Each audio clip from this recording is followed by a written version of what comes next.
Welcome everyone to Tadaima 2021. My name is Rob Buscher and I'm the film festival curator, and it's my esteemed privilege to welcome two very special guests this evening.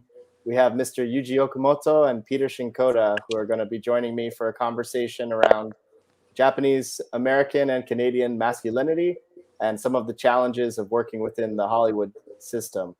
I think a lot of the last couple of years have been tough for everyone.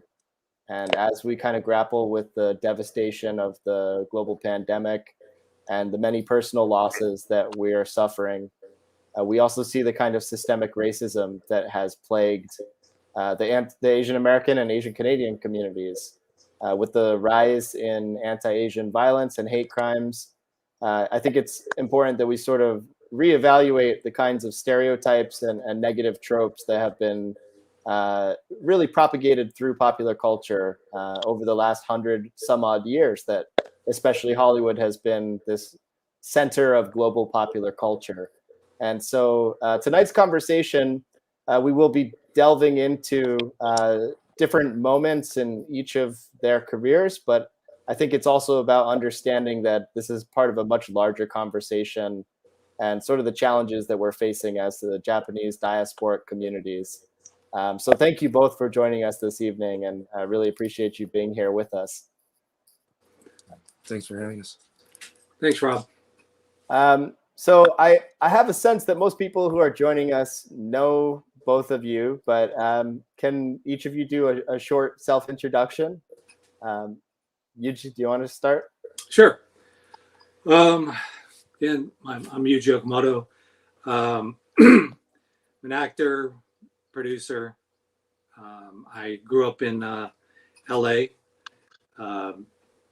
Started acting in 1979 and started at East West Players, which is an Asian American theater company in LA. And,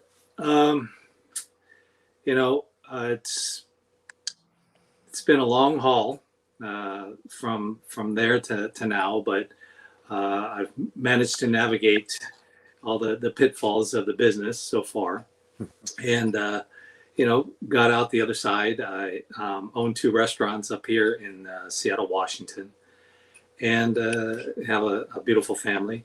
So got out of Hollywood and try to kind of start a new life here away from all the madness of the business in Hollywood.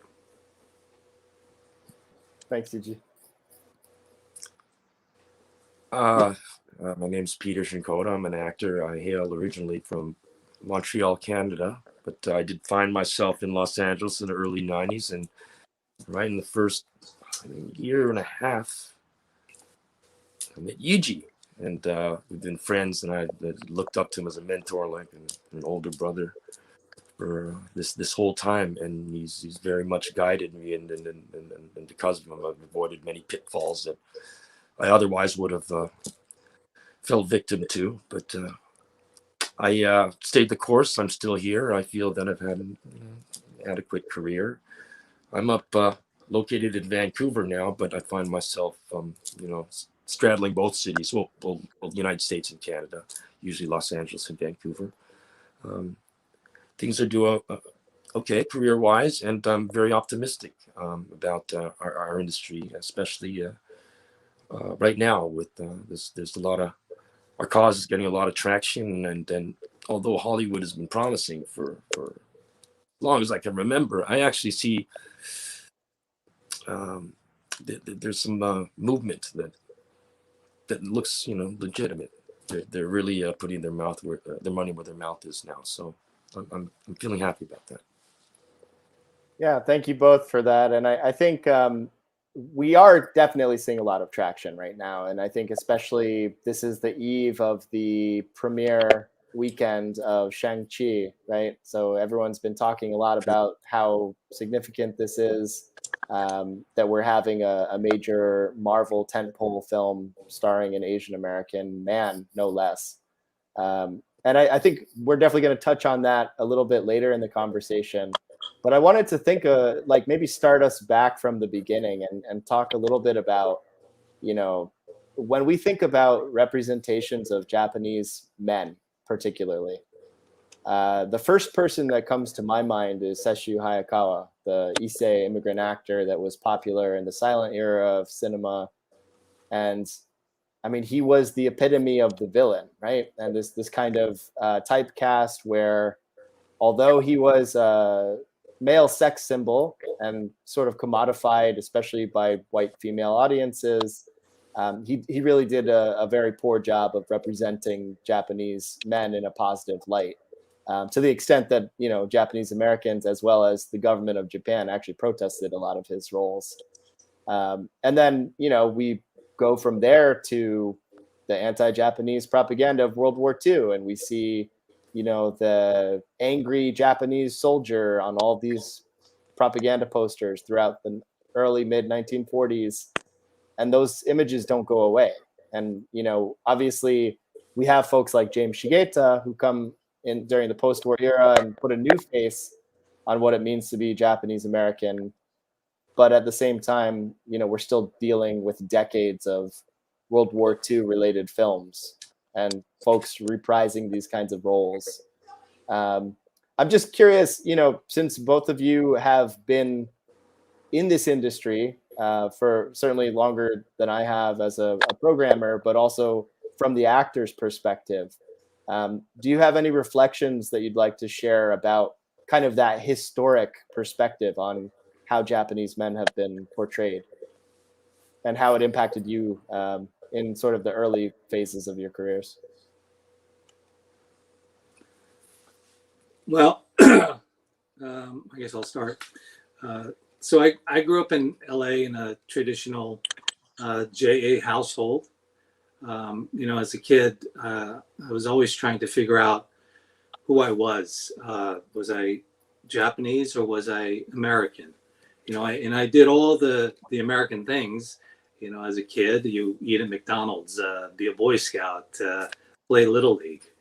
You know, and yet, you know, I had this other, you know, culture that, you know, my parents were pushing on with me, which is, you know, you have to attend Japanese school, you know, on the weekends. And, you know, I spent the better part of my summer, you know, helping my dad on his gardening routes. And, you know, it was hard seeing other kids, you know, just having fun. And here I was, you know, stuck in this hell of helping out my dad. But, you know, you resent that Japanese side of yourself. But as I grew older, I learned to appreciate that, embrace it.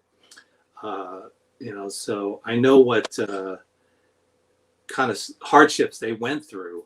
And now, you know, being an adult, you learn to appreciate what they've sacrificed and what they've done for you. You know, so when, as a kid, you see these roles on TV and in film, and you don't think twice about it. You just, as a kid, that's what you accept. But I think as you get older, you know, and as I got involved in acting, I realized, you know, this is not right. Why are these roles going to white folks that should go to Asian Americans? And you know, you want that to change, but I think it's one of those things where it takes time. You know, for me, I got into this business because, you know, watching, you know, Bruce Lee in movies growing up as a kid, you say, that's what I want. I want to be like him because he had the it factor. He had the charisma, he had the chops, he had the martial arts, he had everything. And so, you know, you look at him as a role model, because honestly, as a kid, there wasn't that many to really look up to at the time. So, you know, has it been better? Has it changed? Yeah, I think it's heading in the right direction. You know, as far as the whole JA thing, I think it's not just JA. I think it's Asian Americans as a whole. And I think that's why we have issues with this fractured kind of race. I mean, we have, you know, Koreans, we have Japanese, we have Chinese, we have Vietnamese, you know, and I look at us as one, trying to make a difference, and that difference being visibility, being representation as far as acting. And so, you know, when you ask about the JA thing, I think it's across the board. We're all going through the same issue. And I think with the movies and shows that are coming up for Asian Americans, I think that's a big step in the right direction. You know, you think back on the movie Joy Luck Club back in what was it, the 90s, you know, we all thought as actors that was the big break. That was like, you know, this is it. And for some reason, I think we missed that boat, you know. So I think right now, I think the most important thing for the whole collective is to support, you know, Asian American projects out there. And doesn't matter what it is, you know, I think it's our, you know, our duty and obligation to kind of push those forward. And films like Shang-Chi, that's a prime example. I mean, that's our Black Panther. So we need to get behind it and support it. I saw it last night, actually, and it was really a fun film. But the thing about it is, the great thing about it is that you have this strong Asian American male lead in it. And I think that's what we should focus on and applaud. Yeah, well stated.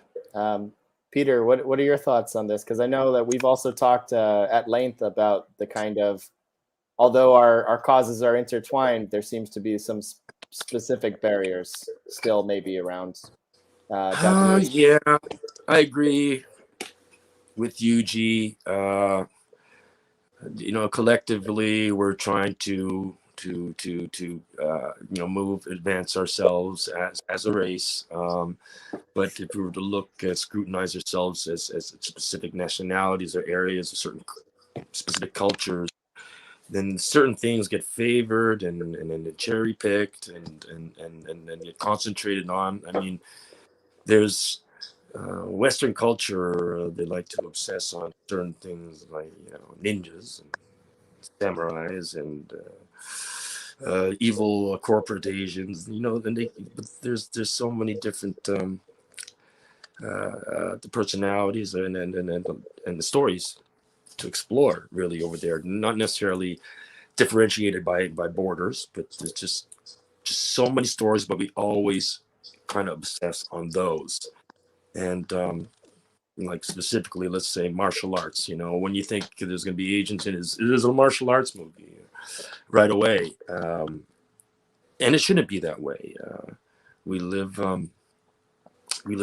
colorful and personal, individualistic lives, each and every one of us, wherever we may be on the globe, and I think that we can not you know, be myopic as an industry and just look at certain stories and look at the Japanese. We'll appreciate this and this so much. We love the samurai so much that we'll reboot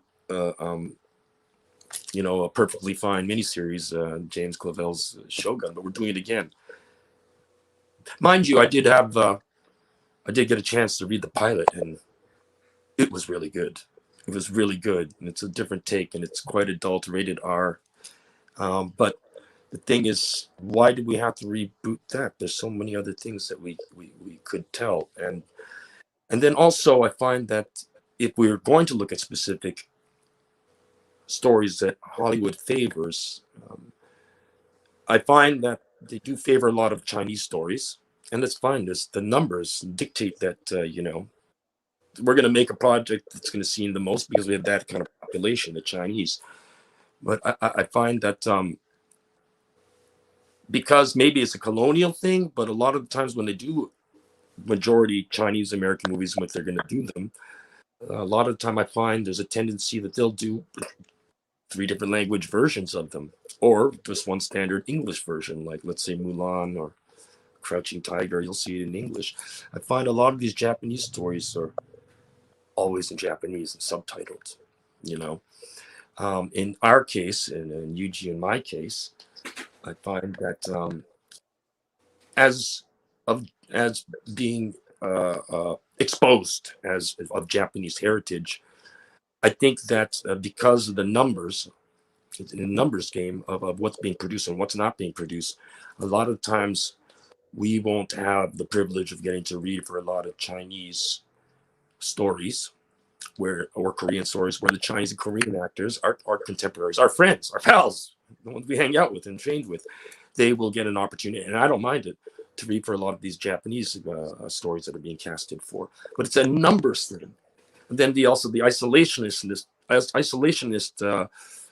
property of Japan, and always having been a little bit more foreign than the English-speaking colonized, Hong Kong and Shanghai. I don't know if that plays into it, but I find that there's a lot more Chinese stories than Japanese stories. And when there are Japanese stories being tackled by Hollywood, it will always be from a very, they'll always be looked upon as a bit very foreign, always foreign almost, When and the irony in that is because I know, as singling Asian Americans out in the Asian population, once having been the strongest in numbers and population and a very close-knit community, it was decimated and dismantled after the war, and that didn't happen to a lot of the other communities post World War II.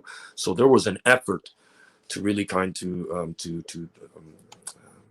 reduce the community strength, So it's weird because our Japanese American community and in Canada, we're the most married interracially to whites out of all Asians. So if anything, we might be the most whitewashed. Yet I think in Hollywood, we're the ones that are most often still the perpetual foreigner. Yeah, I mean, there's some really interesting points that you're bringing up there, and I think I wanted to pull out 2 threads in particular. The first is that idea about the numbers game, right, and just the box office potentials for overseas China. I mean, when you have a 1.6 billion population, I mean, you just do the math, and it's insane. And sure. And of course, we've all seen that now, where the major studios are starting to cast more overseas Chinese actors. Even to the detriment of the Chinese American community, I think, in Hollywood. Yeah. Because, people are interested in A-list Chinese celebrities in China comparative to, say, like a second, third generation Chinese American actor or actress. And I think that's one of the challenges. Yeah, and that whole system doesn't favor Yuji, myself, and our friends because, we're sitting there, and then these projects people get excited about, they get fast-tracked, and they go soon into development in the casting stage, and all of a sudden you've been waiting your lifetime, and then they're going for prefab, celebrities from overseas that have done 500, feature films already and got a following. So they'll opt for that instead of ever developing their own homegrown domestic Asian American or Asian Canadian talent. They'll just skip right over that and go, we'll develop all the white actors. But these Asians, we're going to go straight for the A-listers that, that have, a following over there and overseas. And that, well, geez, I don't know how to even solve that, but it's a real disadvantage, for us.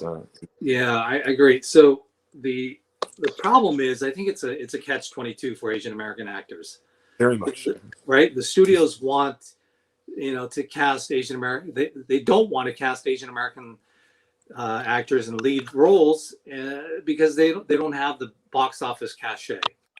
But if you don't cast them in these lead roles, and you never do, then they'll never get the opportunity to achieve any box office success. So it's a catch-22, and it's really difficult. But the one thing I've learned in this business is that the cavalry ain't coming, and it's a difficult time for Asian Americans. in film. And I say Asian Americans because we have to have the responsibility put on ourselves to kind of create these roles and showcase ourselves. It's one of those things where you gotta do it yourself, and that's with this film that we did, The Paper Tigers. I mean, it was totally DIY. We had to bust our ass to try and get funding for this film, and even at that, people wanted to give us money, but then they wanted to change the actors to white actors. So it's one of those things, man.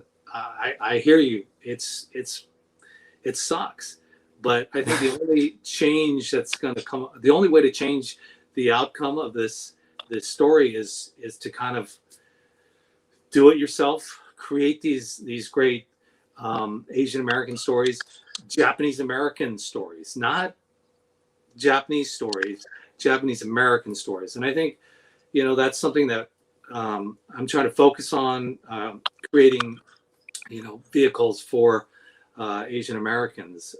That's my big goal. At this point in my career, you have to kind of segue into getting into positions of power. Otherwise, we'll be spinning our wheels waiting for that phone call that's probably never going to come. So I think that's the biggest thing I've learned in being in this business for this long, is that we all have to come together and do it ourselves, and then as a collective support these films. Doesn't matter if it's Japanese, Chinese, Korean, Vietnamese. I think it helps all of us, as a collective. Yeah, I really appreciate that perspective, Yuji, and I think it's great that just using Paper Tigers as an example. I mean, when I saw that film, I couldn't remember the last time that I saw a martial arts film that was headed up by Asian American leads, that didn't fall into any tropes and was empowering for those actors and for the community that was watching it.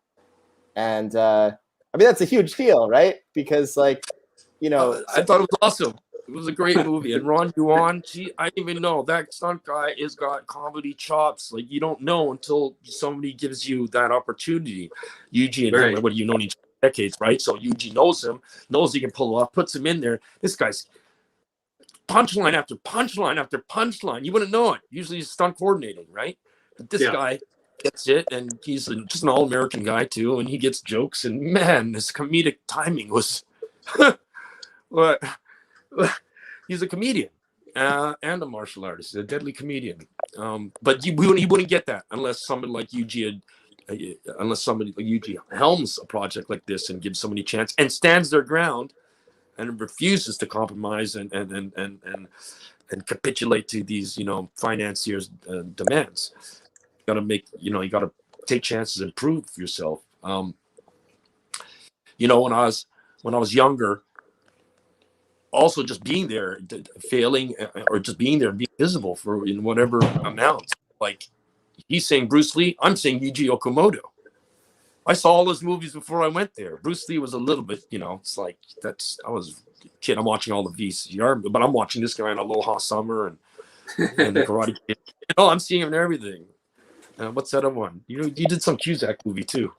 Oh, Better on Bed. Yeah. So I'm going, I want to be that guy. And the thing was, if he wasn't there, I wouldn't have made that trip. I wouldn't have went to this acting class where I met him. They said, there's an actor you might know, Yuji Okumoto. He's in the class too, and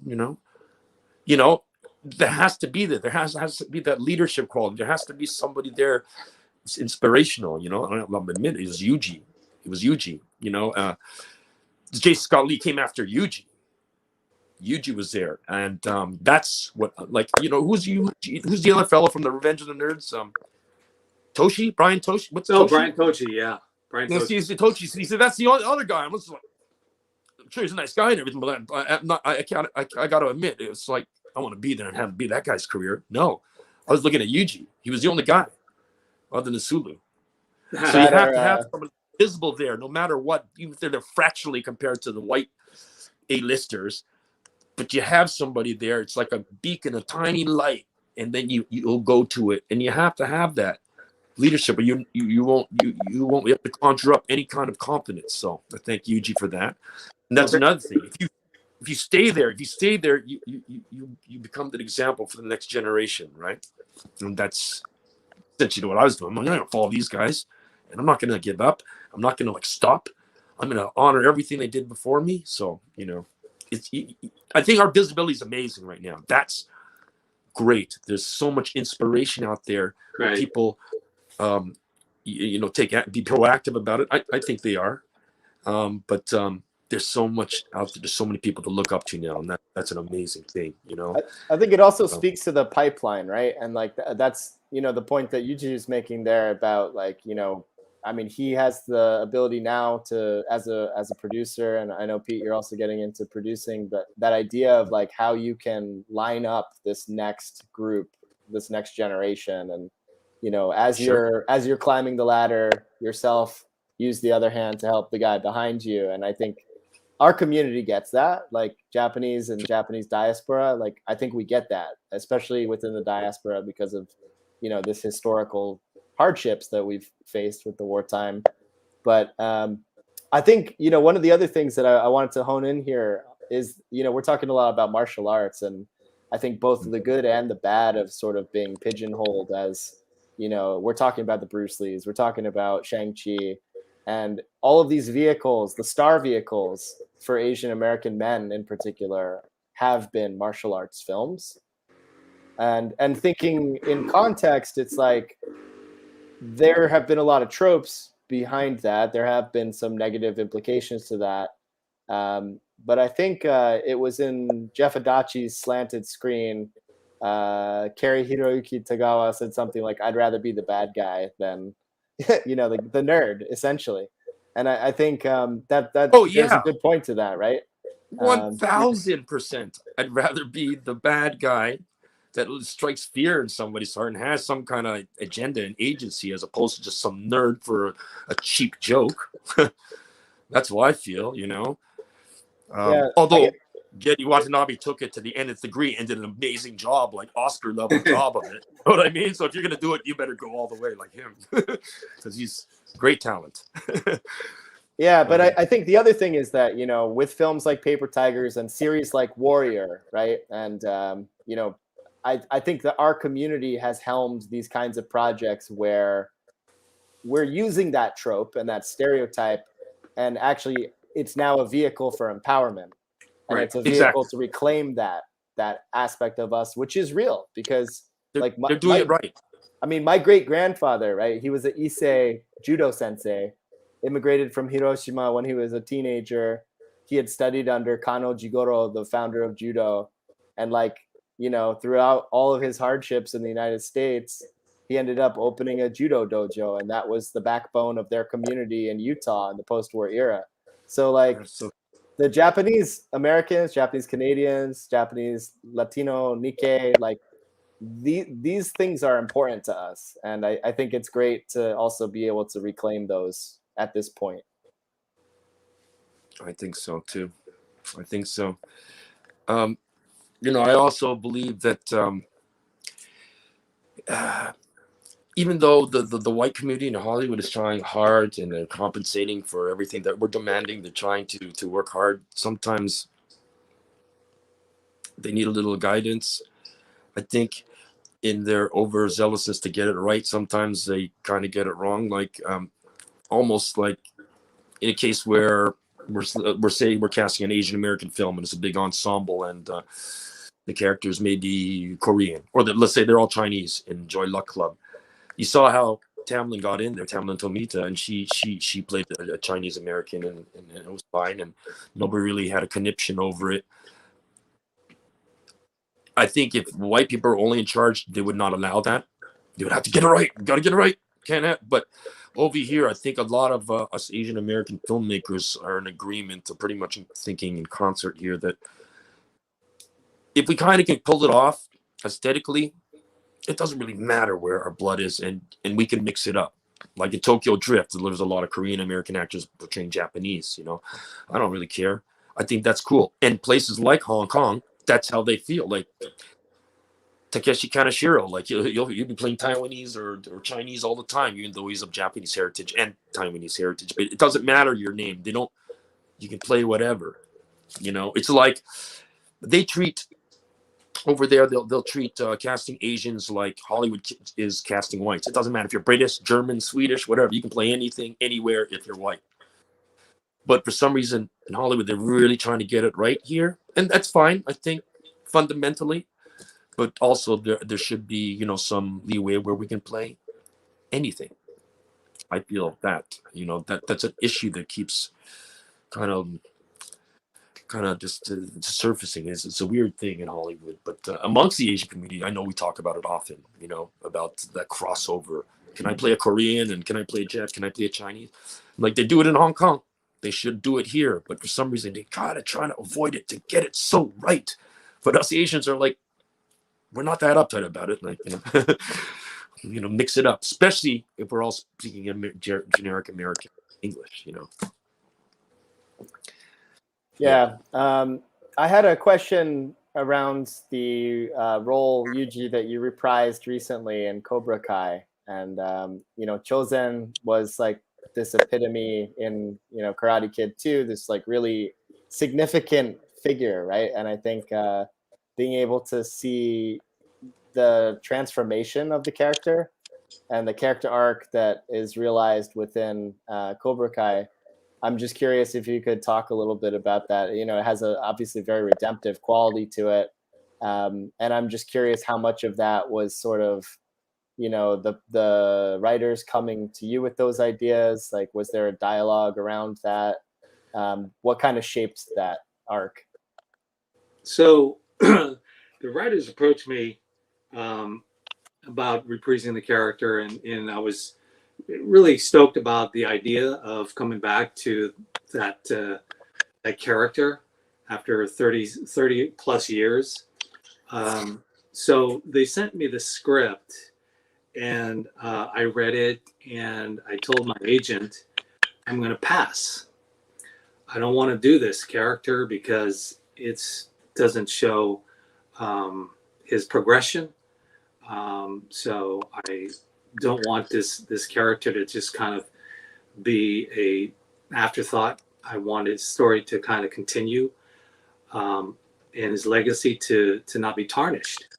So they were kind of in shock, but they said, okay, let's have a conversation. So they all got on the phone, all three of the creators, and they were just saying, what can we do to make you jump on board and be happy with the character?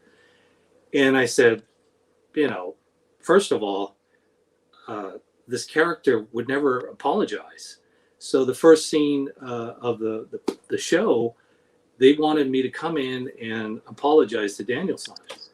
And I said, that is not right. I would never apologize. I want to show the strength of this character and the dignity and the honor. And I think, you know, him bowing and being there is an apology enough. And I think, you know, he still needs to have that sense of danger. I mean, this guy, he doesn't want, I mean, I don't want this guy's nuts to get chopped off. I mean, that's not what I want to play. And I don't think that was their intention necessarily, but, you know, I said, let me write out some stuff and give you some story ideas and plot points to this character, and you run with that, and then get back to me with another script, and, you know, we can talk then. So they went back and worked on this piece, and then they came back and, you know, sent me the script, and I read it, and I said, this is awesome, because he had some redemption, but he also didn't lose that sense of danger, and you know, and I told him the big thing about this character is, like, I want some humor injected into this character, and so you know, that was another thing they kind of try to work on, and so when they at the end of the day, God bless them, because they made the attempt to make sure that I was happy, and granted, it's kind of cool to be in that situation where you are able to call the shots, because normally that's not the case. Mostly it's like, here you go, this is what you get, and but this is such a different case where at least they were willing to work with me, and try and create this character that comes from a position of strength rather than a position of weakness. So I'm grateful for them to make the changes that they did, because ultimately I would have totally passed on it, because I just wanted to preserve the integrity of this character, because I think it was such an important part of my life, and so I just wanted it to be treated, this character to be treated with deference. Yeah, thanks for sharing that, because I think watching those scenes with you in Cobra Kai, it felt very authentic. It seemed to me like there must have been some dialogue between you and the writers. Otherwise, I just can't imagine them getting it as right as they did. I think one of the things that also stuck out to me, the kind of subtext around the Japanese colonization of Okinawa, and that's like deep, right? Like even the Japanese American community, I think we're still kind of coming to grips with that. Mm-hmm. And that sort of legacy of Japanese imperialism, and the fact that we've got a significant population of like UQN folks who are part of our diaspora that just get swept into that identity. So just really great to kind of see that, and know that they were open to that kind of change. And I think honestly, maybe even 5 or 10 years ago, that's not a conversation that probably could have happened comfortably, or perhaps not to the same result. Usually I get the scripts and I go to my trailer and I cry for furniture. on that note, Pete, I wonder if you could share some of your stories related to Marvel's Daredevil, and I don't know how much of it you're able to talk about, but I know that Nobu to me was like this groundbreaking moment, to see an actual person of Japanese descent playing a ninja character on like a major like studio franchise on Netflix. I mean, that was phenomenal, and they did the character wrong, several times, but I think like your presence on screen was still something that kind of pulled it together and made it, I think for a lot of us, something to be excited about. I'm really good at dying. Bring me back to kill me again and again and again. I'm really the best at it. Honestly, it was a great, I might have said some things before, but that's separate to my experience really on set. It was another normal set. Maybe it's moving fast paced. Maybe you're not getting as many, it was fast. It was an uncomfortable set. Clearly everything I was doing was, I'll just leave it. It wasn't comfortable. And we're shooting in very gritty, locations and dilapidated parts of all over the 5 boroughs of New York. But that point was fun. It was thrilling. It was very challenging. But it did visibility also helped my career. On a personal level, it was amazing because I love the character. Not that character. He didn't exist back in the 80s, but I loved that storyline with Elektra, Kirigi, and the hand and all that. And, I just went into it very familiar with what I was going to do and very much informed by Yuji. Yuji's Chosen. I'm serious. There's not that many threatening Japanese guys. Bruce Lee wasn't going around threatening people with a Japanese accent ever. So unlike, honestly, Yuji, I was thinking about Chosen and, with better fashion sense. The outfits I was wearing were a hell of a lot more than I was getting paid per episode. Each outfit that I was wearing on each episode, every time you see me wearing an outfit, that outfit is more. You can't even believe. Going to all these designer stores all over Lower Manhattan, meeting a wardrobe, getting fitted. That was crazy. But I still love the product. I love the way that it was received, and I'm hearing crazy rumors that Charlie Cox might might make an appearance in Spider-Man Far From Home. So we'll see. I'm also very much looking forward to Shang-Chi, and I know Shang-Chi in the comics. He'd fight the hand often, So who knows what the future holds? But a lot of people are making admissions to their discrepancies and making things right.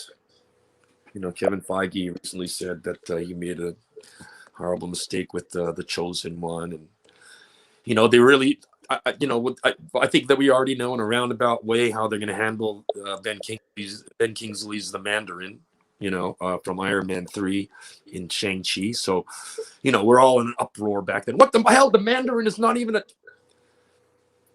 Cut to almost 10 years later. Here's the resolution. You know what I mean? So everything can be fixed, but it takes time, as Yuji was saying earlier.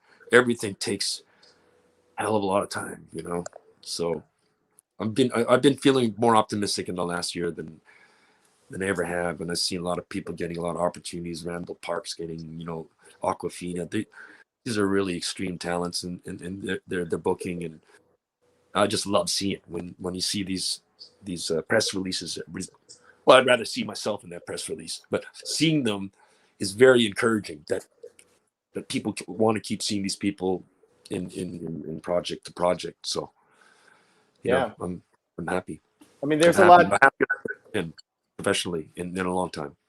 And that's exciting to hear. And I think, there's a lot that's happening for the community right now. And as difficult as this time period has been with COVID and the anti-Asian racism, I do think that we're actually finally getting a bigger slice of the pie. And, we'll hope to be able to kind of parlay that into meaningful change. But in the meantime, obviously, we're going to keep kind of pushing from the DIY Asian American indie filmmaking community. I wanted to transition into some audience questions. We have about 15 minutes left. So for those of you who are following along live with us, feel free to add in some comments into the thread, and we'll try to get to as many questions as possible. Our first question comes from Ben Silverio, and this is to Yuji. Do you think that Peter's Nobu would fit in with the awesome Asian bad guys? Yes, of course. Of course. I don't see why not. Yes, definite. We've got a follow-up question for Peter, also from Ben. Do you think that Nobu would respect Tony Leung's Wenwu in MCU or look at him as an ally? Ooh, you're asking me to write a plot for a story, or speculate or where it would go if those two organizations, the Ten Rings and the Hand, were to meet. Let me reference my omnibus over here. But I don't know. Has that happened in ink, like in the comics? I'm not sure. But of course, it'd be they're gentlemen. I'm sure they would exchange, the extreme formalities. Whether or not their intention was to kill each other, that's up for grabs. But I'm sure they'd be polite. There Absolutely. You go, Ben. Good answer. We've got a question from Ken Mochizuki, who asks, is Sandra Oh the epitome of API actors now able to play non-AAPI roles? Yes. Yes. Yes.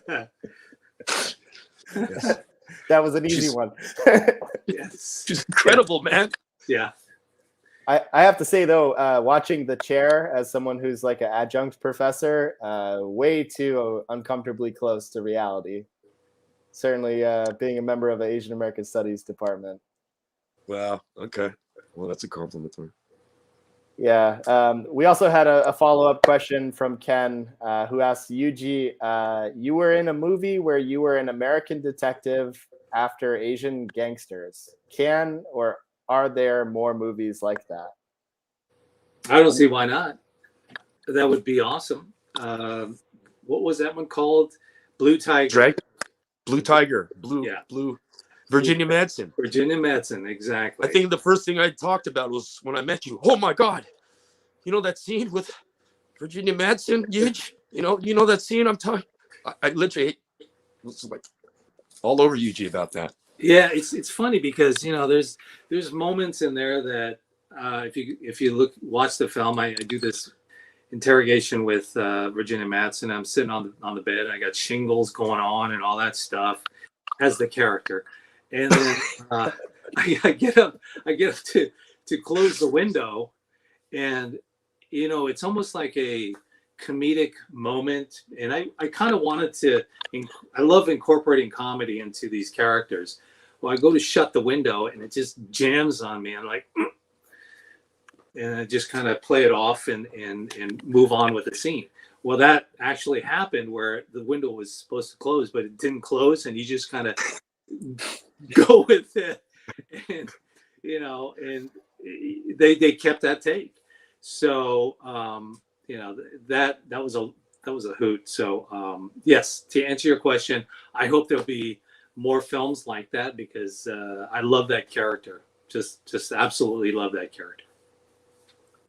We have a question from Caroline Kimura who asks to both of you, what would your dream roles be? Pete? It's nothing too exotic. I've grown up watching a lot of hospital procedurals, sitcoms, crime procedurals, mostly favoring those ones, Magnums and E-teams and hunters and stuff like that.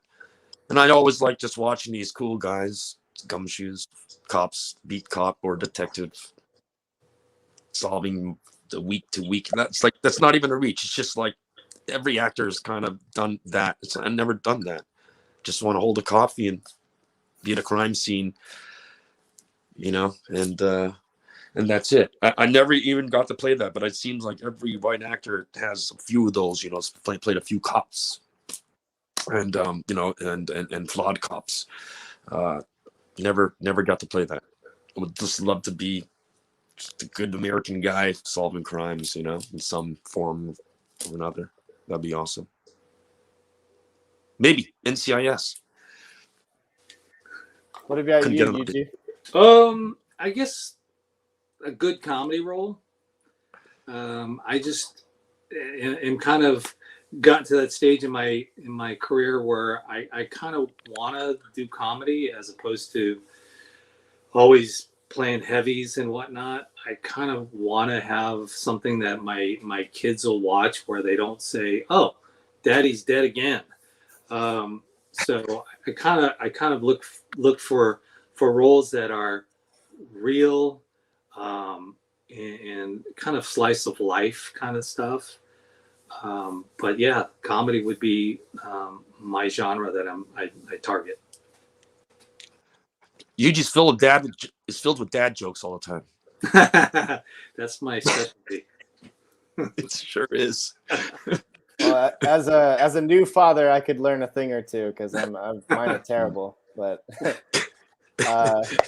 we have a question from Fuji Design who asks, "What do you guys think of the Terror Infamy? The season that they shot." I was in that. I did a guest star on it. I remember that. Yeah. I know it was an offer, so is that all? Well, that's kind of cool. I really thought it was well handled. I thought Derek Neo was great, and Lee Shin played his pal was great, and I thought it was handled pretty well. I enjoyed it, all of it, and it was a really good and sincere effort trying to capture, the Japanese experience. It was pretty authentic to me. I don't have any complaints that way. The best part about it was, and yet disappointing, I was watching with great anticipation George Takei. And I was thinking like he'd be like the patriarch and he'd be in kind of carry the show, but it really wasn't. So he's more of like a supporting character. So I was disappointed in that. But his performance was incredible. I was like, this is no Sulu. I had never seen him stretch so far as from Sulu in Star Trek. And his Japanese accent was amazing, and his Japanese was great when he spoke it, and really pulled out a fully fleshed character that I did not recognize from the decades of knowing who this man was and having met him a few times. So I was like, wow, man, he's a powerhouse actor, George Takei. That was what I really, really enjoyed the most. I was like, wow. Yeah, it's no fluke. Like, this guy can act. So I loved it. I was really taken with the fact that, you know, here you have the story of the incarceration within a horror story, which, you know, in some ways I wish that we could just get a TV series about the incarceration. Sure. That doesn't have to live within a genre, but at the same time, I mean, there was a lot of horror to that, you know, and thinking about, like, is it really the yokai or the bakemono that you're afraid of, or is it the military police? Listen, they did MASH for like 15 years. Why can't we do the same thing inside of a internment camp? Yeah. What are your thoughts on it, Yuji? About the series, doing a show like that, I think that's a awesome idea, because there's so many stories. Because my mom was interned at Heart Mountain, Wyoming, and you know, she had some incredible stories about, you know, how it was in the camp as from her perspective, because she was a teenager at the time. And you know, she looked at it as a summer camp almost. And because she was relatively young, she basically just, you know, hung out with the kids and other kids, and just did the dances and try to live a normal life. But yet, you know, the dichotomy being, you know, you have, you know, these guards pointing guns into the camp as opposed to outside the camp. So it was just there's a lot of incredible stories that she has. And they eventually actually went to Tule Lake, because my grandpa wanted to go back to Japan, because he said, after this, this is BS, because, you know, it's not right that we're stuck here, and, you know, we're Americans, and so he wanted to, you know, go back to Japan. You know, so that's just one, you know, person's story. You know, so there's so many thousands of stories that you can pull from. So I think, you know, doing a series, I mean, that's an incredible idea. It is. Yeah, I actually did a whole podcast series with the Heart Mountain Wyoming Foundation based on the daily life of the incarcerees. And as you say, there are literally tens of thousands of stories that we could pull from, and each one of them would be a incredibly deep, nuanced, and empowering, I think, to see on screen. Yeah, I agree. It's also kind of interesting. It makes me think a little bit about some of the actors who, from our community, were actually prominent in the post-war era, who were incarcerated, right? Like Jack Sue, right? Right. He was at Topaz. Jack Sugimoto. And, you know, also James Shigeta, like I think he was at Manzanar. Pat Morita. Pat, right? Pat, of course. George.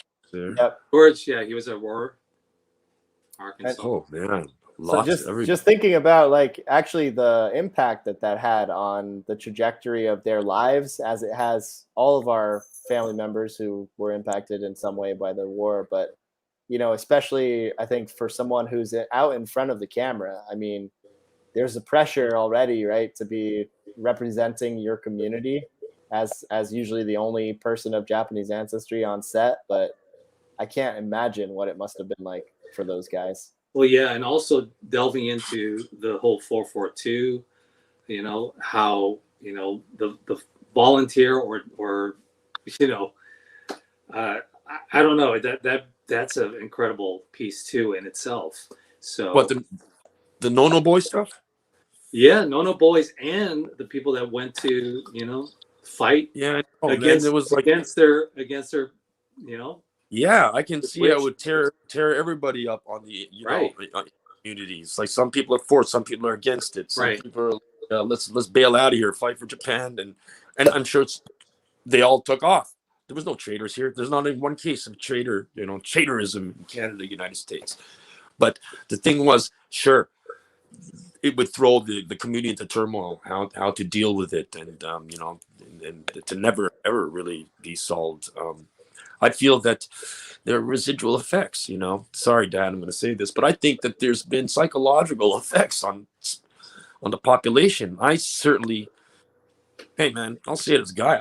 I can feel it in my the next, you know, uncles and father, and I'm like, I can see the PTSD, and I can see now looking back in retrospect as a grown ass man, I could see as a delinquent child, I could see the way my dad was handling me, whether it was right or wrong. I could see how it was a direct result of some of the traumatic things that happened to him in his life. I could see it, so I forgive him.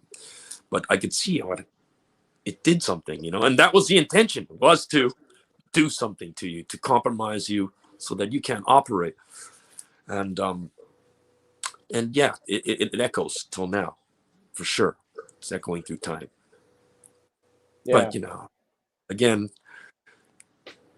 like they had to put up with a lot of things. That's why I feel a lot of responsibility to carry on any efforts that they may have started, for sure. And you know, and it's an honor or privilege. I mean, like I'm seeing you, like these guys, Yuji and Steve Park, they were just a generation ahead of me, and Jason, Steve Park, and even and Garrett Wrong and stuff. But watching these guys all have their success through the 90s and late 80s and 90s, you know, and then watching the pain and watching the effort they have to put forth to maintain any kind of relevance still, you know, when you can just see them hanging on and barely, like, they don't even have it in them anymore to stay in. And you're this young kid going, don't stop, keep going, man. Everybody like me, we're looking up to you. There's more. Don't ever stop, you know? So it was so important.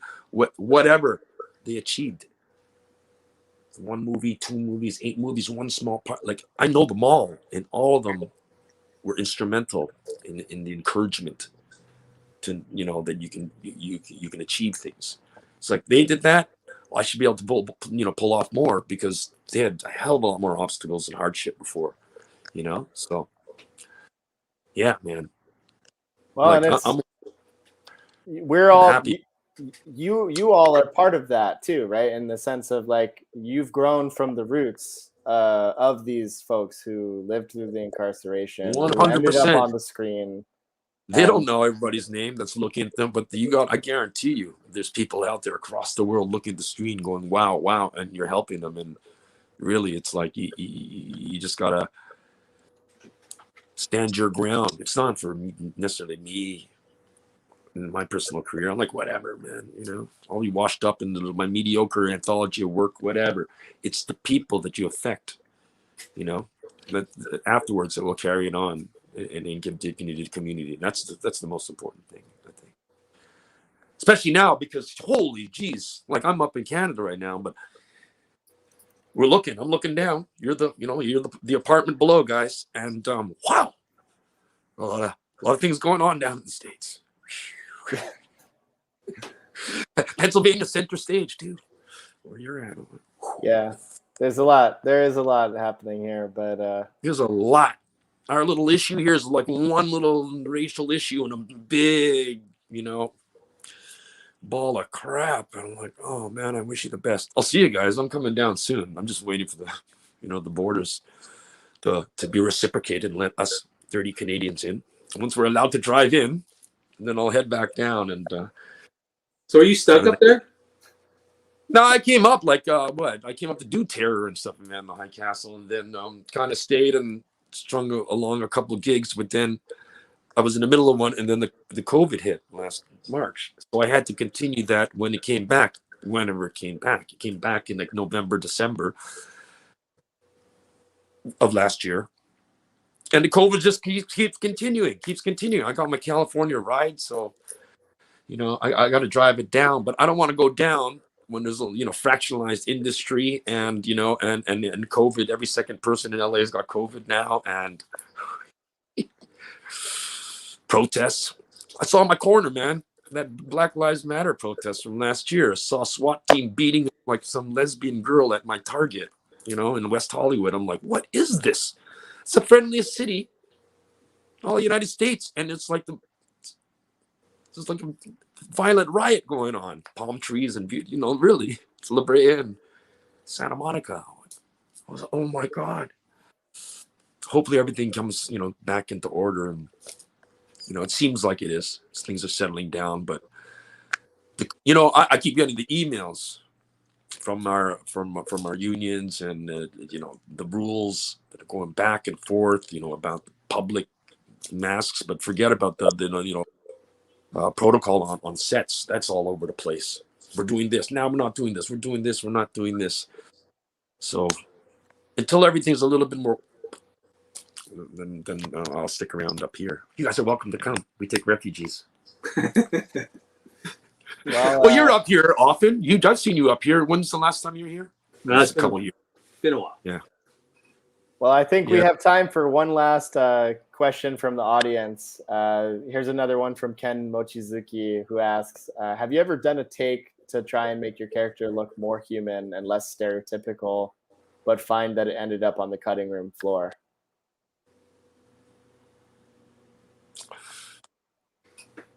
You usually just don't get the part.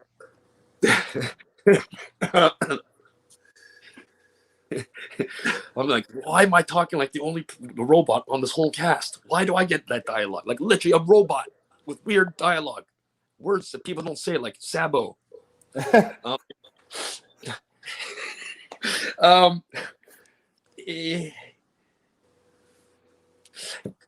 No, I never really attempted anything. I've attempted before. I never said, "Oh, the hell with this, screwed up, man. I'm just going for it," and then you rock something completely not what they're expecting. I've never done that.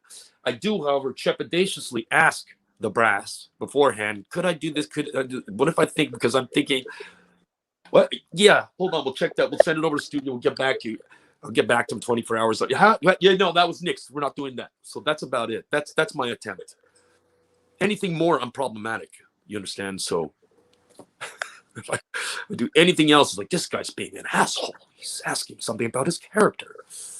So I just mind my business. I really do try to just mind my own business, deliver the words. I hope I get a job after. So fine line. We're always under people are always under extra scrutiny, man. You gotta understand. So, so I'm watching just gotta watch my P's and Q's all the time. But something like Yuji has bigger stature and probably had a lot bigger parts in bigger productions.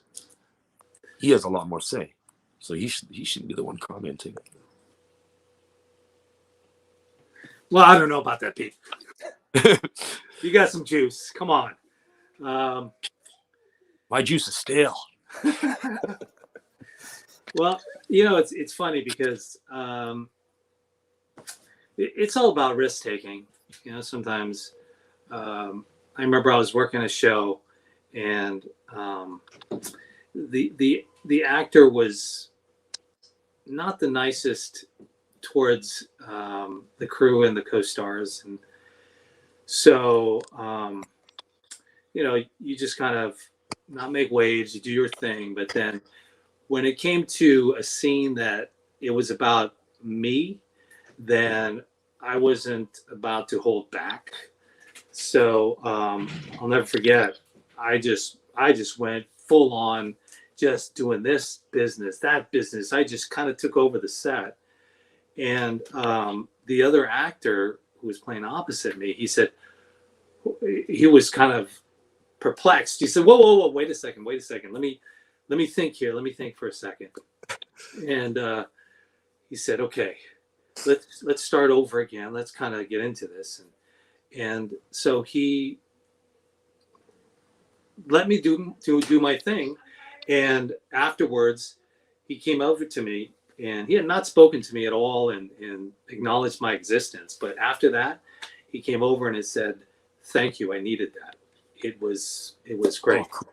So, it's those kind of risks that you kind of have to sometimes take to kind of put your take on stuff, because I always believe that there's no 90%, there's no 80%, there's always 100%, no matter what the role is. So, like they always say, there's no small roles. It's all the same to me.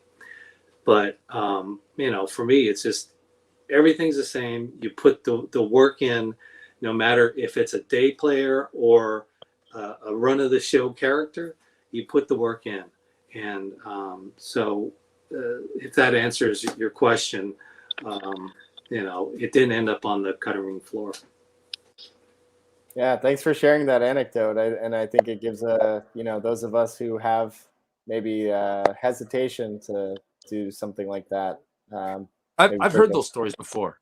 Yeah. Where they actually, somebody that's disagreeable on set, usually the star, will come and thank somebody for checking them. It's not uncommon. Somebody just goes, you know, at it. Listen, you don't. And then they go back, hey, man, exactly what this person said, who I need to know who that is, by the way. Who I got it. I think I know who it is. Could be three gentlemen. Three guys. There's three guys. It can't be a girl. It's one of three guys. Yeah. Oh, you'll tell me another time, but interesting. We'll talk. We'll talk. Yeah. Well, guys, on that note, I think we've come to the end of our time here this evening. I just wanted to thank you both for sharing this conversation. I know that our audience appreciated it, and we'll certainly continue to keep rooting for whatever roles that you have, whether they're bad guys or not, right? And you know, more often than not, let's see some nuanced roles. And I know that you're both doing those kinds of things and making those steps. And we appreciate you as a member of the younger generation of Asian American film folks. Like, we appreciate the trail blazing that you guys have done so that we can kind of come up next. And, you know, we'll continue to do it for the folks behind us. And that's just how it goes. Real quick, sorry to interrupt, but was Ken Mochizuki, is he from Seattle? Because I know Ken, if that's Ken. Hey, Ken. Anyway, checks in the mail. Yeah. Sorry about that. He is. Yeah, it's that Ken. Oh, okay. Ken Mochizuki. Yeah. But thanks, you know, for having us on. You know, it's really important that you know, we continue to support Asian American content, and really it takes a village, and it's, you know, we need that kind of support to, you know, continue the momentum. And we have some now, so it's great. Gold open for Simu, my Chinese Canadian. There you go, buddy. Yeah, he is. He went to the same university. You know, it's like a couple decades behind me, but this guy's, you know, talented cat, and he's got so many, just such a beautiful, glorious career ahead of him. I can't wait to, you know, support this movie. I know you said it was good, right? Huge. Yeah, that's what I'm hearing. I'm hearing it's pretty darn good, so I'm like excited about it. Right, I'm very excited to see this in the theater. I'm going to see it tomorrow, so we can talk about it later. Oh, we will definitely. All right, guys. Well, thanks again, and appreciate you being a part of this. And everyone who's watching at home, we appreciate your time this evening, and hope that you'll check out some more of the programs throughout the next 3 weeks of Tadaima. Thanks again, and stay safe, everybody. Good night. Thank you.